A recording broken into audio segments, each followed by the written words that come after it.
আসসালামু আলাইকুম। আজকে একটি পাসপোর্ট সাইজের ছবির ব্যাকগ্রাউন্ড রিমুভ করা যায় কিভাবে সেটা আমরা শিখব। চলুন আমরা ফটোশপে চলে আসলাম। তো এখান থেকে একটা ছবি আমরা নিয়ে নিচ্ছি। তো আমি এই ছবিটি নিয়ে নিলাম। ছবিটাকে বড় করে নিলাম। তো আমরা ক্রপ টুলসে যাব। ক্রপ টুলসে যাওয়ার পর আমাদের সাইজটি চলে আসছে, অথবা এখানে সাইজটি যদি না থাকে তাহলে আমরা এখানে যে আগের ভিডিওতে যে দেখলাম সাইজটি কিভাবে নিব বা সেভ করে রাখবো সেখান থেকে আমরা নিয়ে নিলাম। নিয়ে নেওয়ার পর ছবিটাকে এরকম করে ধরে আমরা সঠিক ছবিটাকে মাঝামাঝি ভাবে রেখে আমরা এন্টার করব। তো ছবিটা পাসপোর্ট সাইজ হয়ে গেছে। এখন ছবিটার উপরের অংশটুকু আকাশি কালার চলে আসছে, যেহেতু আমার ব্যাকগ্রাউন্ডটা আকাশি ছিল কিছুটা, ছবিটার উপরে কিছু অতিরিক্ত অংশ নিয়েছিলাম। এখন আমরা ছবির পিছনের সম্পূর্ণ অংশকে আকাশি কালার করে দেব। সেজন্য আমরা ম্যাজিক টুলস নিলাম। ম্যাজিক টুলস নিয়ে ক্লিক করলাম। এখানে ক্লিক করার পর আমাদের অনেক জায়গা বাকি আছে, এজন্য আমরা শিফট ধরে যে অংশটুকু বাকি আছে সেটাকে ক্লিক করে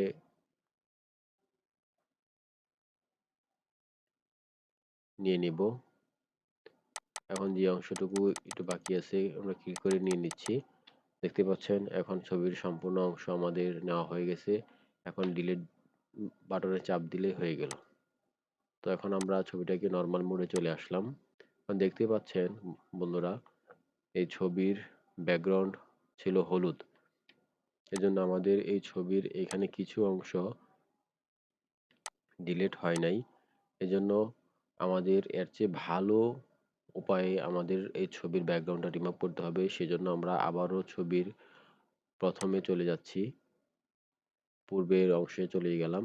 এখন আমাদেরকে পেন টুলস নিয়ে আমাদেরকে এটা রিমুভ করতে হবে। সেজন্য আমরা পেন টুলসটা নিয়ে নিলাম, দেখতে পাচ্ছেন। এখন পেন টুলস দিয়ে মাউসের বাম সাইডের বাটনে ক্লিক করে আস্তে আস্তে আমরা নিব। এজন্য আমাদেরকে এখন ছবিটা একটু হালকা একটু জুম করে নিতে হবে। এজন্য কন্ট্রোল স্পেস দিয়ে একটু জুম করে নিচ্ছি। জুম করে তারপর ছেড়ে দিয়ে জুমটা আমরা আস্তে আস্তে করে আমাদের পরিমাণ মতো করে আমরা ছবিটাকে কাটতে পারবো। এবং উপরে ছবিটাকে নিচে নেওয়ার জন্য আমাদেরকে স্পেস দিয়ে ধরে, স্পেসে চাপ দিয়ে মাউসটাকে চাপ দিয়ে ধরে এভাবে টান দিলে ছবিটা নিচে চলে আসবে। আবার ছেড়ে দিয়ে আস্তে আস্তে এরকম করে আমরা ছবিটাকে সুন্দর মতো করে কাটতে পারবো।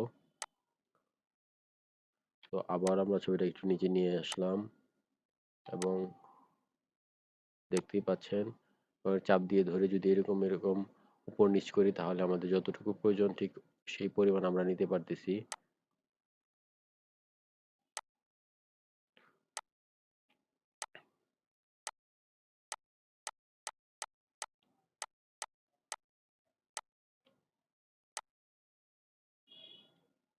এখন একটা ছবিটাকে ছোট করে নিলাম।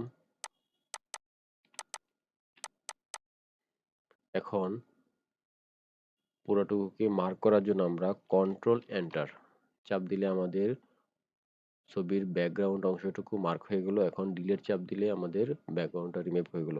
তো দেখতে পাচ্ছেন বন্ধুরা, ছবিটা আগের চাইতে এখন কতটুকু সুন্দরভাবে আমরা ব্যাকগ্রাউন্ডটা রিমুভ করতে পারলাম।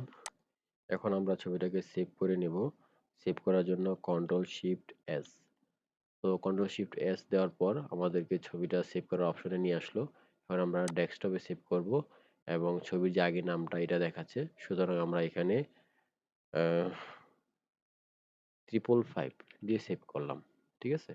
আর ছবিটা জেপিজিতে থাকবে, সেভ এবং এখানে কোয়ালিটি ম্যাক্সিমাম এবং লার্জ দিয়ে দিব, তারপর সেভ।